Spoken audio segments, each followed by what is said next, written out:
this episode, we have such a fun conversation with somebody that's new to, at least their line of work is a little new to Boomerocity, because I haven't talked to anybody in the auction business before. And this guy is phenomenal. He's with Julien's Auctions.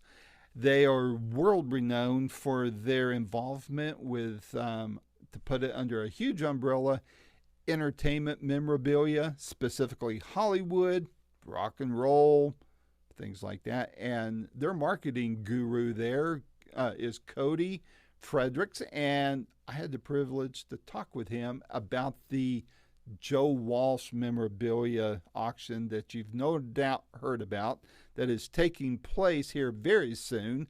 Depending on when you're watching this, if it's a year from now, you already missed it. But if you're watching this as soon as it drops, then you'll know that that auction is taking place at the famed Troubadour in LA. And it's going to be a biggie. There's just 700-800 items of Joe's that he personally has said, yeah, I own this. Yeah, I played this. I wore it. I drove it. A couple of his cars, a McLaren, a Mustang, cool things like that. When you go to the website, which I'll have that on the webpage of where this interview will be embedded on at boomerocity.com. You can click over and check all the stuff out. There's even an item or two you might be able to afford to buy. If I can afford to buy it, anybody can afford to buy it, believe me. So be sure and check this thing out, man, because it is one for the history books. If you're an old-timer like me, you'll remember certain items that he was pictured playing or wearing or leaning up against. It's just one of those rare opportunities to be able to check out and possibly even own some historic rock and roll memorabilia. So as always, I ask that if you're enjoying this kind of stuff, please hit like and please hit subscribe. It shouldn't cost you anything. I'm not charging you for it, but it sure helps Boomerocity out a lot. And please share this kind of stuff with your friends that would enjoy things from those glory days of the 50s, 60s, 70s, and 80s, early 80s. I'll include that in from time to time. Or any artists that are up and coming that I think our generation would thoroughly enjoy. So without any further ado, here is what I hope is the first of many more interviews to come with Kurt Fredericks of Julien's Auctions. Until next time, this is Randy Patterson with Boomerocity. Take care. All right. Hello, Kody. Hello, hello, hello. How are you? I am doing great. Where are you clicking in from? I am from California. I am here in Los Angeles, not too far from LAX. So, all right. No planes flying over you or anything, huh? No, not at the moment, but I'm pretty insulated from all of that. So, yeah, no worries. Good deal. Good deal. Well, I'm greeting you from the Smoky Mountains way down south, as the old Beatles song says. So we're okay.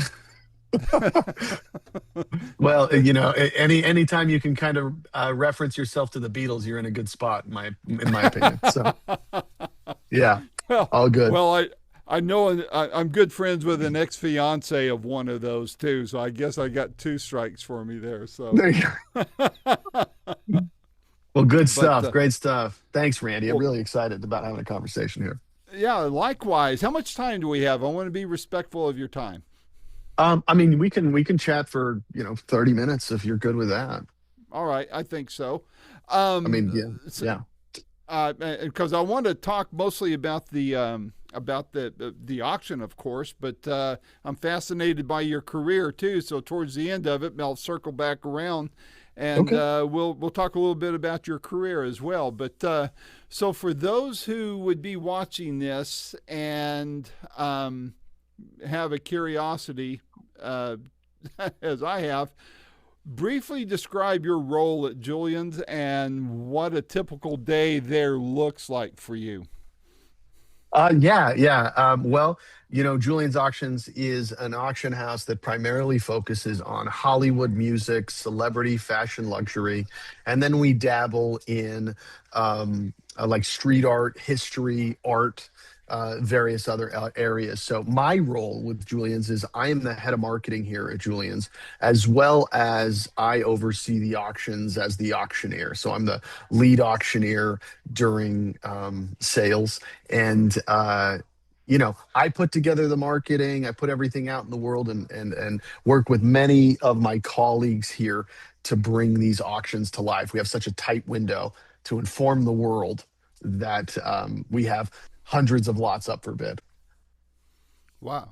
That sounds fascinating. I mean, being right there too, I'm sure you guys get a lot of queries from people and Yeah. that kind of thing. So Joe Walsh and this whole thing, what's bringing you and I together, anything it seems like that he touches instantly grabs attention. So, how did this Life's Been Good auction come about, and what made Joe decide, if you know, what made him decide that now was the time to start putting this treasure trove out there? Yeah, I mean, I think at the end of the day, I can't necessarily speak for Joe, but I can clearly state, Joe's a collector, just like a lot of us. A lot of the people that are really in the auction space, we all tend to be collectors. We want to own things, and he's been collecting guitars for years and years, and he's had a big swath of them, from wardrobe that he's kept to guitars he's kept to the cars that he's had, and he wanted to help raise money for his organization, Vets Aid, and now is clearly the opportunity where he knows he's had some things that he's either been in storage or kind of been sitting aside. It's like, it's not doing anything for me. Let me help raise some money for the organization that helps vets, and also give fans, collectors, investors an opportunity to have a piece of my history. And so for Joe, that's my assumption of where he's coming from. And he has a great collection of things in this sale that touch on so much of his life, and it is the first time he's ever brought a collection to auction. So the fact that it is the first time, and it is giving fans and collectors and buyers an opportunity to do it, as well as raising money for Vets Aid, are kind of those big three pillars of what we have here. I did you work directly with him, or did you have to go through an intermediary to get all this worked out as far as the actual items and cataloging them and all that? Yeah, our teams work closely with Joe's team to bring the sale in, and we've had the items for a little while, and then it was just a matter of time of like, when is the right time for Joe. And so we were fortunate enough to really, we have that relationship with Joe, and it was great to be able to work at that. We were able to sit down with Joe, interview Joe, talk about a couple pieces of property that he really liked in the sale, and really resonated with him. So it's been a labor of love on my end, and we've been fortunate enough to be able to work with some of the greats, and Joe's definitely one of them. Yeah. So I'm just curious. I didn't write this down, but idea popped in my mind while you were Yeah. interviewing him, and he's talking about a certain piece. Did he go like, "Oh crap! I don't think I really want to get rid of that. I'm going to keep that one." Absolutely. Like there's moments where he's clearly said, like, man, why am I selling this again? And it's, excuse me, he's playing guitar. He clearly loves these instruments. He knows them so intimately, because he's a tinkerer, right? Yeah. Having that opportunity to then again play it. There's over 400 guitars in this sale. You can only play one Wow. at a time. So, That's right. you clearly get a breath of what he's done and what he's created, and also what he's collected all these years. So another collector, famous collector, comes to mind. Again, I didn't write this one down. This is how I interview. I write a bunch of stuff down, then a whole bunch of other stuff kicks into mind here. But what? That's how you have real conversations, Randy. That's how That's we do right. it, sir. That's how So we do it. did so has Joe Bonamassa been kicking the tires around there at all, or do you know? Oh man, if you have a direct contact for Mr. Bonamassa, give me a call, because I'm happy to chat with the man. I know he's a big collector and he's a big gear guy. Yeah. But we haven't had a conversation with Joe, but love to. He's got. So when people hear the name Joe Walsh, they Yeah. think the Eagles, they think the James Gang, solo classics. Rocky Mountain Way comes to mind. I remember when that song first came out. I think I'm Joe's older than me. I think I'm older than you, but So I remember when those great songs came out.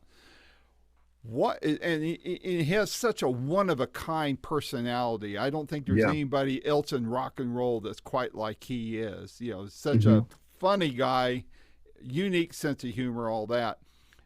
In your opinion, are the what items in this auction best capture his humor, his spirit, and his legacy? I think that's a really, really great question. I mean, the fact that we have so many guitars, obviously, because so that's what he's really known for, is a piece of that. But what I also really love in this sale is the wardrobe. Um, and interestingly enough, we have his Hall of Fame, what he wore when him and the Eagles were inducted in the Hall of Fame in 1988, a brick suit. And I think it's kind of like clearly speaks to like the personality, the seriousness of the moment, and who he is. And you know, he's definitely a playful guy, and he's known to kind of be that way, with a great sense of humor. And so, you know, we have that brick suit that is in the sale, and we have an estimate on it at $15,000 to $20,000, and it was the induction worn suit, the Moschino Italian suit. I think that's a great piece that we have in this sale, but he's also known as, you know, a, a ham radio operator. And the fact that he's selling ham radios, that are directly tied to him, are great. And I think we have 3 or 4 total ham radios in this whole sale, so that's interesting. What else? I mean, the guitar that we've put in the sale, that Joe has put in the sale, the Framus 12 string, which reminds me of a Beatles Framus 12 string that was an acoustic guitar that was owned by John Lennon, that we sold several years ago for over, I think it was over $3 million.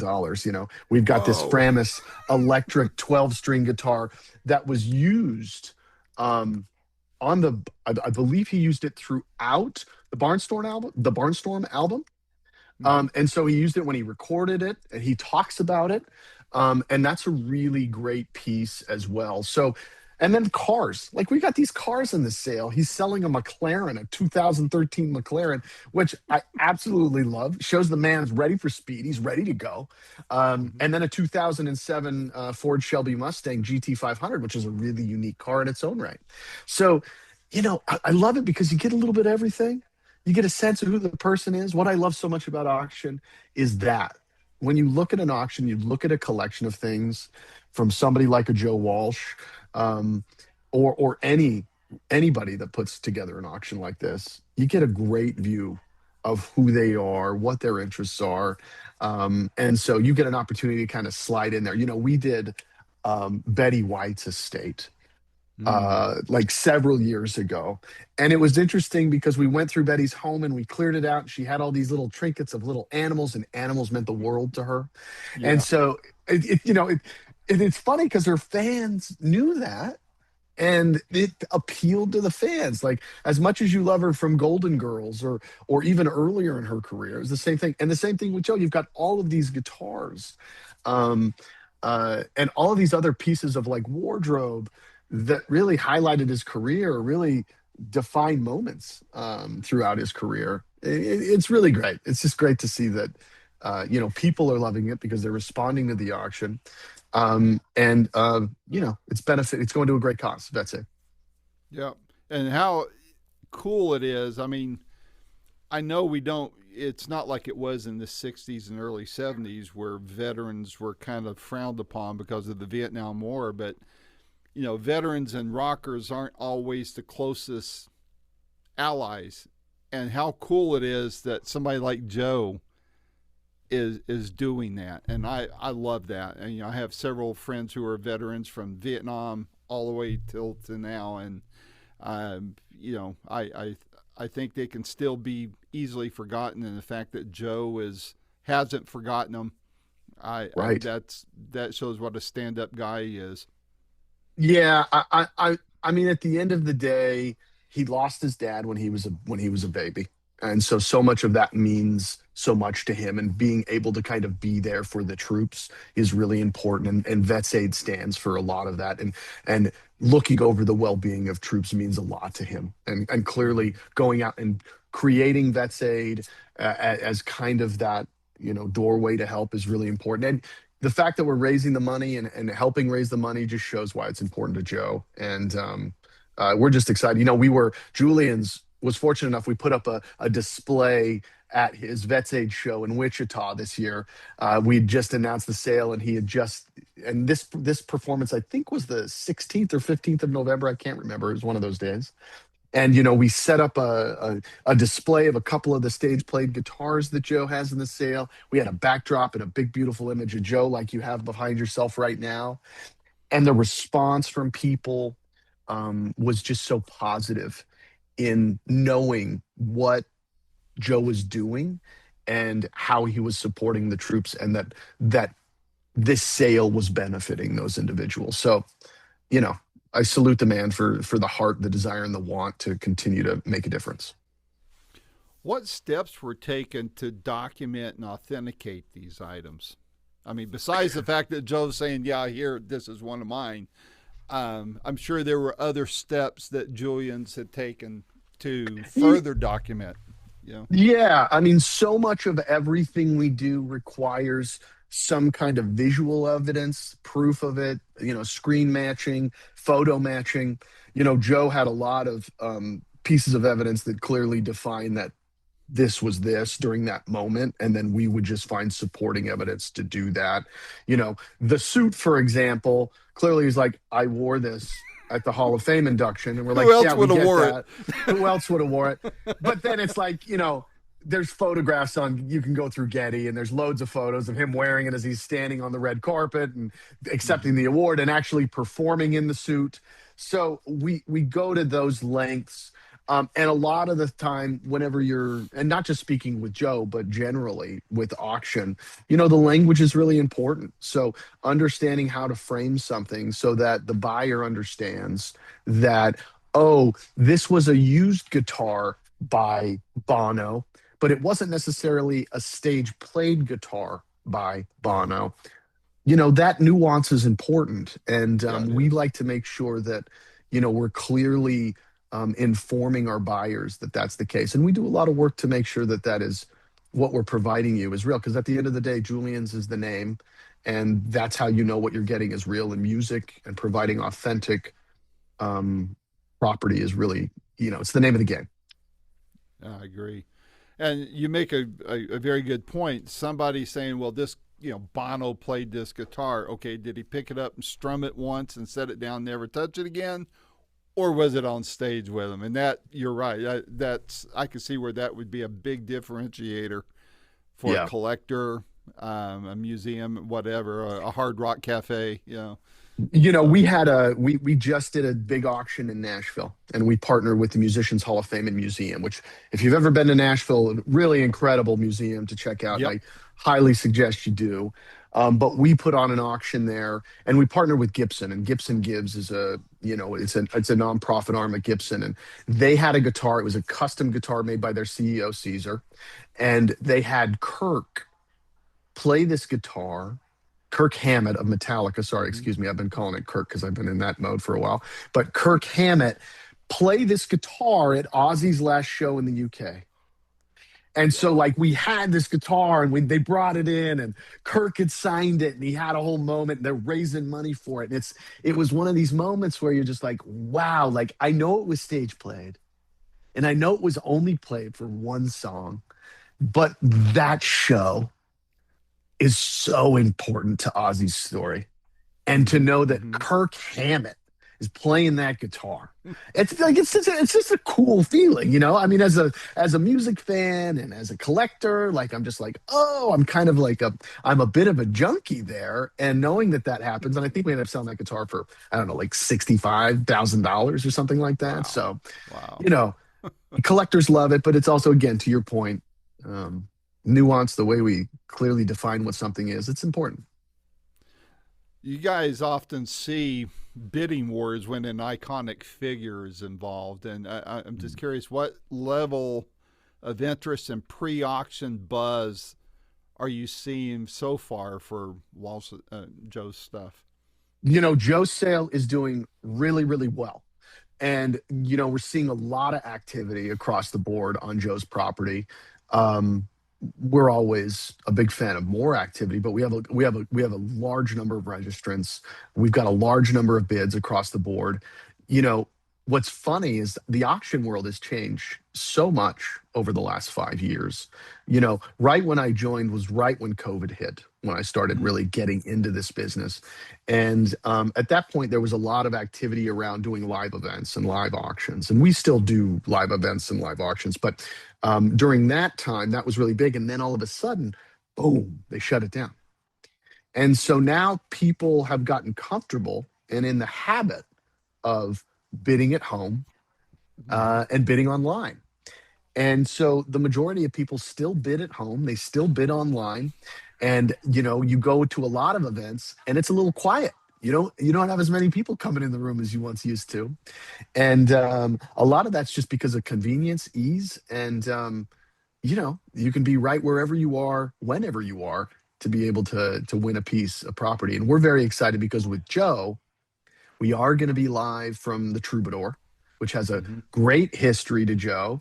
Yeah. And we are going to have people in the room. We already have quite a few people RSVPing to be a part of it. And we're just excited to like put this event together and have it all come to life the 16th and 17th here in December. Man, I wish I could be there in person just to watch. I want to be a fly on the wall, you know. Randy, I'll The- I'll set a seat aside. I'll put a VIP sticker on it. Whether you're there or not, you're there in spirit, Hey, sir. there. All right, I'm going to hold you to that, man. So, I'll take the photo, buddy. I'll take it. I'll show. I'll send it. I'm going to do it. I'm going to make have the Joe note. It's going. happening. Who's this jerk Who's this? sitting next to me that's not here? You know. So, Exactly. Exactly. so for the fan who, like me, who maybe can't grab a guitar or stage used amp or the McLaren, um, my I are there any affordable things, maybe mid tier items that are featured that can still carry some of Joe's magic on it?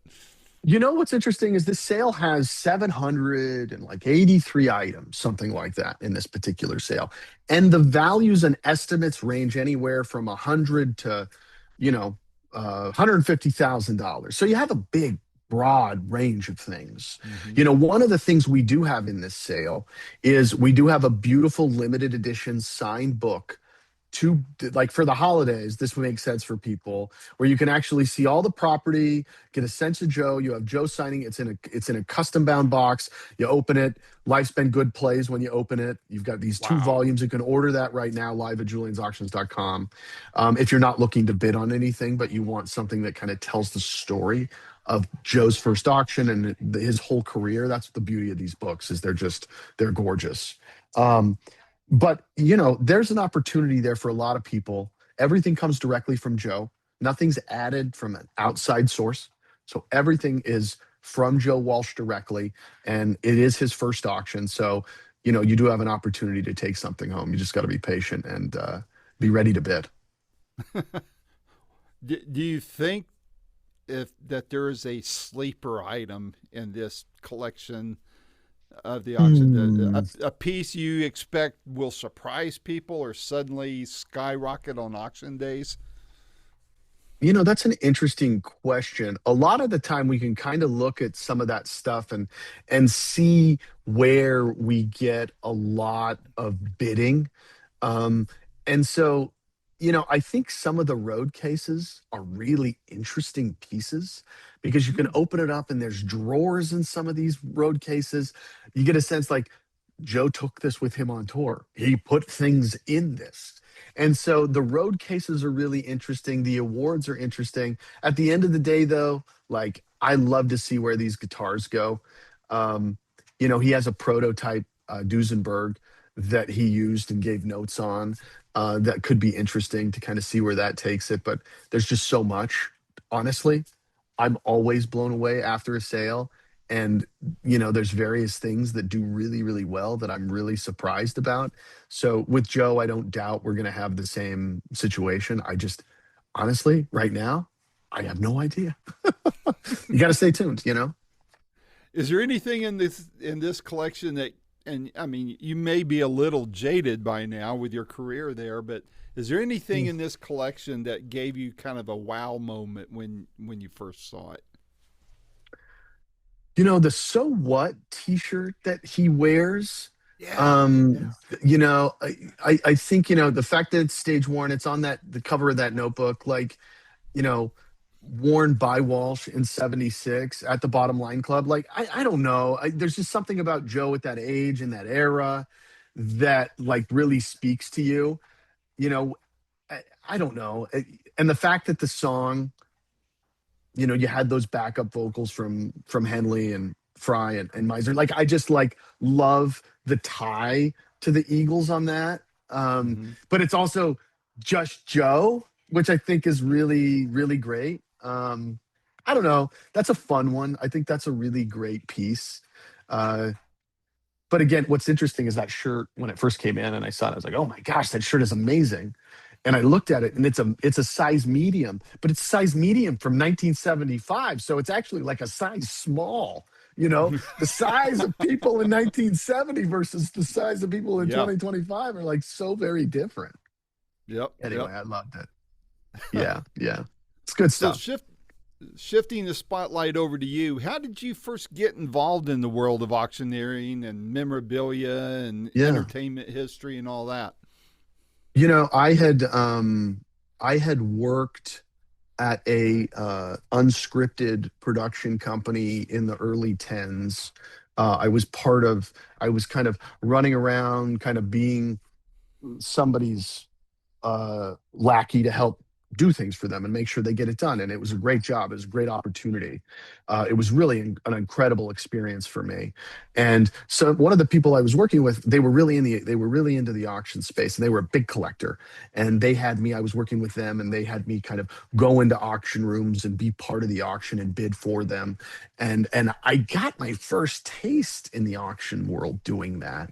And I really appreciate them for giving me an opportunity to not only like create things with them because they were an amazing partner, um, but giving me the opportunity to see what it was like to be part of that auction world. And then you kind of fast forward, and I ended up producing a show for Disney Plus. That was one of the first shows that premiered when Disney Plus went live, called Prop Culture. And so we would go around and we'd like connect pieces of film history to the film. So, for example, we did an episode on Who Framed Roger Rabbit. And Who Framed Roger Rabbit, which is kind of a weird story, the actor that played Roger, who voiced it, his name was Charles Fleischer. And he's a stand up comic. And he would go to set every day, dress up like Roger, and they would put a stand in on the set that had a wire frame. And so we took that wireframe stand-in back to Mr. Fleischer, back to his home, and we would connect the story to the people that were significant to the film. And so I did that for about a year, and then my wife and I had our first child, and I had an opportunity to come over to Julian's, and I was putting together galleries, exhibitions, events, and moving into the marketing space where we're doing digital production. And I have a lot of experience in that space. So, we're here, got into the auctioneer space and doing the auctions for Julian's, which has been it's been a real experience, and it's been a blessing because it's been so much fun. I can only imagine. As they might say here in the South, I'd be a pig in slop if I was there Yeah. Yeah. at my age, So you've worked with items from a lot of people. If I read correctly, the Beatles, Prince, Elvis. I mean, first concert I went to was Elvis. Jimi Hendrix. Mhm. Have a good relationship with his kid sister. What are some of the most memorable pieces that you've personally handled since you've been there at Julian's? Well, that I personally handled, when it comes to the music side of things, um, Kurt Cobain really comes to mind. Mm-hmm. In 2021, we sold Kurt Cobain's Martin D16 guitar that he used during their unplugged performance. Mm-hmm. I Um, remember seeing and that on that auction. Yeah. yeah, and we ended up selling that guitar for $6 million. It's a world record on a guitar. And what's interesting is, I grew up on that later end. That's when it was really memorable for me, post 95. I'm 41. So, near the end, as grunge was kind of fading out, we were moving into more of like, your Creeds and these other types of bands, and pop really had a renaissance, if you will, during those late 90s, early 2000s. But I was still kind of in that space with Nirvana, and being able to handle that guitar, because it was such an iconic moment in the Mhm. establishment of Nirvana. And, Kurt wouldn't be with us much longer after that either. So Right. that guitar is really a really special piece. Smells Like Teen Spirit, the one in the music video, we sold as well. The Beatles stuff. I mean, the Framus Hootenanny 12-string guitar that we sold. This is a really great story because this guitar went for over $3 million. Our founders were called and said, "Hey, we have this guitar. It's been in our attic. Will you come and take a look at it?" Gosh. So they go to this home, and it's in the UK. They go into the home, they pull out the guitar, and they're like, "Oh my, like this is, you don't realize, but this is the Help acoustic 12 string that John plays in the music video." Like, you don't like, and they're like, "Well, our dad was connected to Connected, and it was gifted to him all these years. And he said he had it for all these years, but we didn't believe it. And then we cleaned out the attic and it was up there." And so, we were able to clearly align that the story made sense, that we were able to connect the dots there, and uncovering that we had that guitar was like a really incredible moment. What's really funny is they said, "Yeah, we had the case, but it was in really bad condition. So we threw it out." And so Oh no. my founders were like, "What? What do you mean you threw it out?" They said, "Yeah, it's in the dump." So they like went out to the back where the garbage was, and they had just done it. They had to like pull out some garbage bags, and they saved the original case. And what's great, you can photo match the case and the guitar in photos from the Help music video of the guitar like sitting in the case. So it's like, we Mm. saved the case as well. And it was it's just really great to like be a part of these moments, because those are stories that you like keep with you your whole life, and they're just also things that make what we do really special, and gives us an opportunity to bring Joe Walsh's collection to auction, because it's just Mhm. the continued continuation of this story. Yeah. Did you guys handle the Clapton auction of all of his guitars? I can't remember. It's been quite a few We years we back. we didn't do a full Clapton auction. We did sell the Fool guitar Uh-huh. that was Clapton's that he used. We have we did Les Paul's auction years ago. Yeah. And we did do, we've done some other, we did Alex Lifeson. He did a big auction. Um, and but I mean, we've sold so many guitars, connected to so many people. But yeah.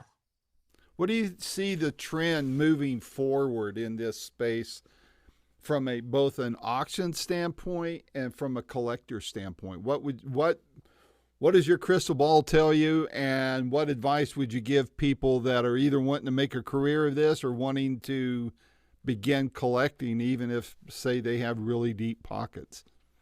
Yeah, one of the things I learned early as a collector was at the end of the day, if you get the best of the best and you get in early, it's going to work for you. You always buy the best of the best. It's not going to disappoint, right? Like, clearly, if you're somebody that can have or afford a guitar that was played or used by a great musician before, that kicks off, you want to be in that space.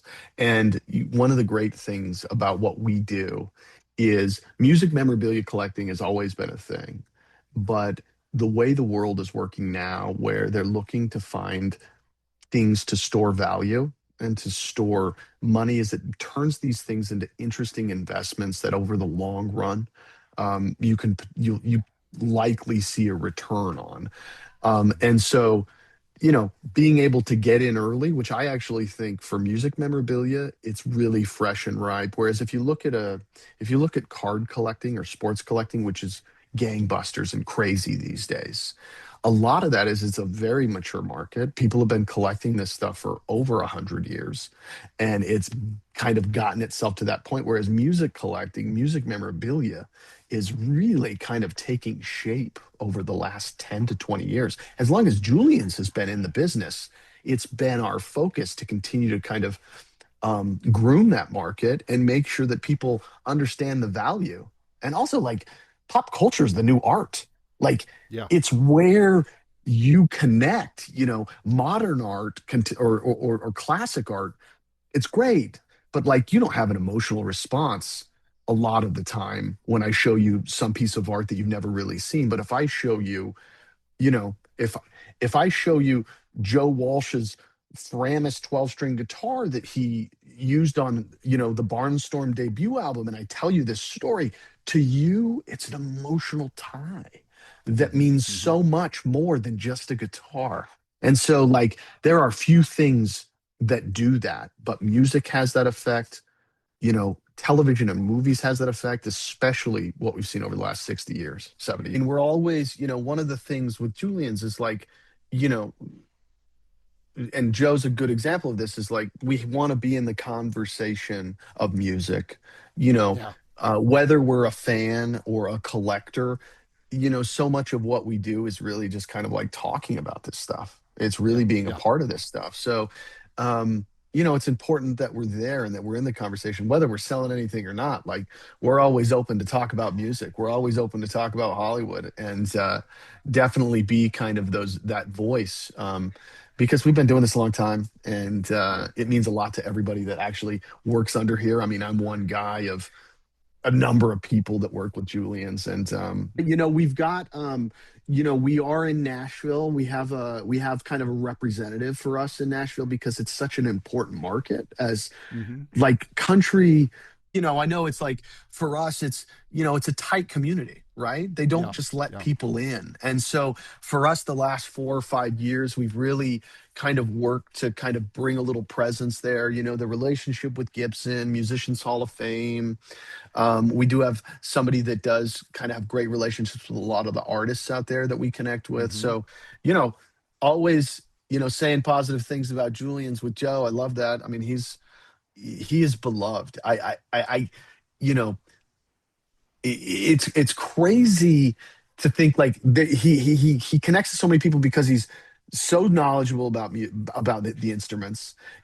Every interview I listen to him talk about guitars, I'm just kind of like floored. Just like, Hmm. he just knows this stuff so deeply, and his playing is just like wild. Yeah. Yeah. You understand why he's kind of kind of this, like, in a strange way, he's like this.